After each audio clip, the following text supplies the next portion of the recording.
ಸ್ಥಾನಕ್ಕೆ ಅವ್ರಿಗೇನಾಗ್ತಿದೆ? ಎಲ್ಲ 6 ಎಕರೆ ಜಮೀನು ದಾನ ಮಾಡಿದ್ದಾರೆ ಇವರು. 6 ಎಕರೆ ಜಮೀನು ದಾನ ಮಾಡಿದ್ದಾರೆ. ಏನೋ ಒಂದು 3 ಕೋಟಿ ರೂಪಾಯಿ 15 ಕೋಟಿ ರೂಪಾಯಿ ಆಸ್ತಿ ಫ್ರೀ ಮಠಕ್ಕೆ ಕೊಟ್ಟಿದ್ದಾರೆ. ಇವ್ರಿಗೆ ಒಳಗೆ ಹೋಗ್ಬೇಡ ಅನ್ನಕ್ಕೆ ಯಾರಿಗೆ ಹಕ್ಕಿದೆ? ನೋಡ್ರಿ, ಇಲ್ಲಿ ಯಾರು ಬೇರೆ ಸಮಾಜದವರಿಲ್ಲ, ಎಲ್ಲರೂ ಪಂಚಮ ಸಾಲರ್ ಇಲ್ಲಿ. ಪಂಚಮ ಸಾಲರ್ ಬಿಟ್ಟು ಬೇರೆ ಯಾರು ಇಲ್ಲ. ನೋಡ್ರಿ ಸರ್, ನಾವು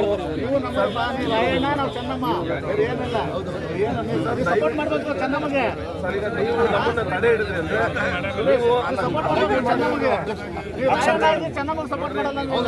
ನಮ್ಮನ್ನ ಒಳಗೆ ಬಿಟ್ಟಿದ್ದಕ್ಕೆ ನೀವು ಮಣದಿದ್ರಿ ಅನ್ನಂಗೆ ಆಗುತ್ತೆ.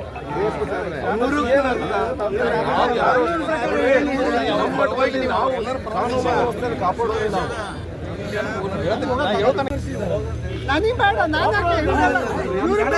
ನಾವು ಹೋಗಲ್ಲ. ಅಂದ್ರೆ ನೀವು ಪ್ರಿವೆಂಟ್ ಮಾಡಕ್ಕೆ ಹಾಕಿಲ್ಲಲ್ರಿ.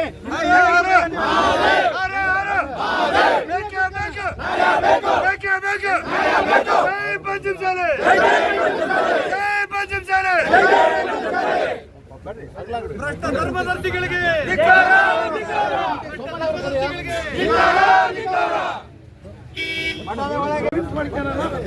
ಅದ ನಮ್ಮ ಗುರಿ. ನಮ್ಮ ಹಕ್ಕನ್ನು ನಾವು ಕೇಳ್ತಾ ಇರೋದು ಅಷ್ಟೇ.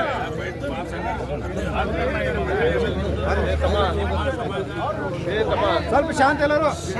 ನೋಡಪ್ಪ, ಯಾರು ಲೂಟಿ ಹೊಡೆದಿರಲ್ಲ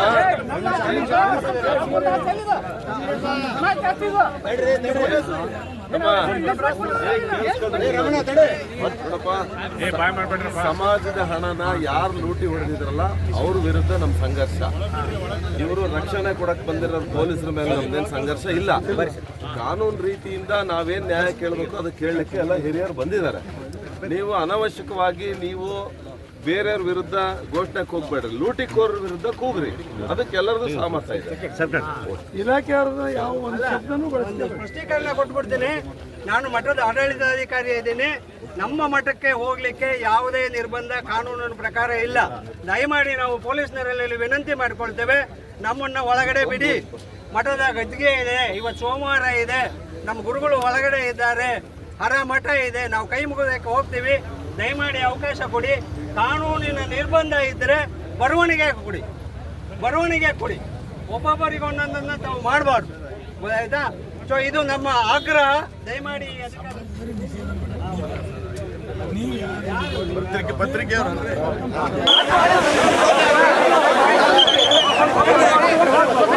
Hey,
ಸ್ವಲ್ಪ ಸರಿ ಸರ್ ಕಾಲ್ ಸೀದಾ ಮಾಡ್ರಿ ಕಾಲ್ ಸೀದಾ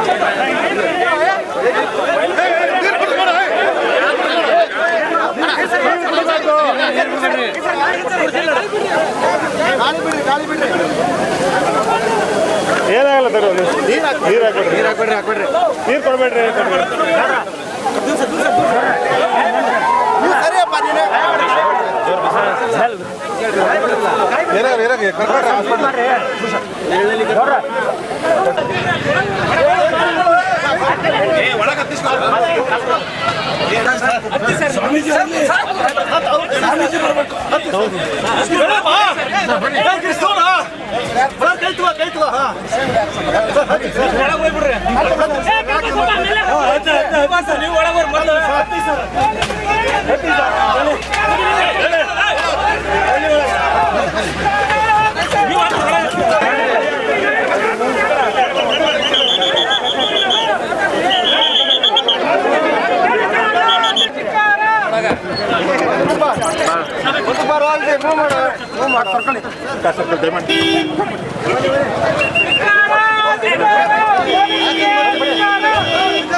ನಿರ್ಭೀತ, ನಿಷ್ಪಕ್ಷಪಾತ, ವಿಶ್ವಾಸಾರ್ಹ ಸುದ್ದಿಗಳಿಗೆ ಮತ್ತೊಂದು ಹೆಸರಾಗಿರುವಂತ ನ್ಯೂಸ್ 18 ಕನ್ನಡ ಈಗ ಆಪ್ನಲ್ಲೂ ಲಭ್ಯವಿದೆ. ದಯವಿಟ್ಟು ಇಲ್ಲಿರುವ QR ಕೋಡ್ ಅನ್ನ ಸ್ಕ್ಯಾನ್ ಮಾಡಿಕೊಂಡು ಆಪ್ ಅನ್ನ ಡೌನ್ಲೋಡ್ ಮಾಡೋದಕ್ಕೆ ಮರಿಬೇಡಿ. ನಿಮ್ಮ ಬೆಂಬಲ ಹೀಗೆ ಸದಾ ನಮ್ಮೊಂದಿಗಿರಲಿ. ಧನ್ಯವಾದ.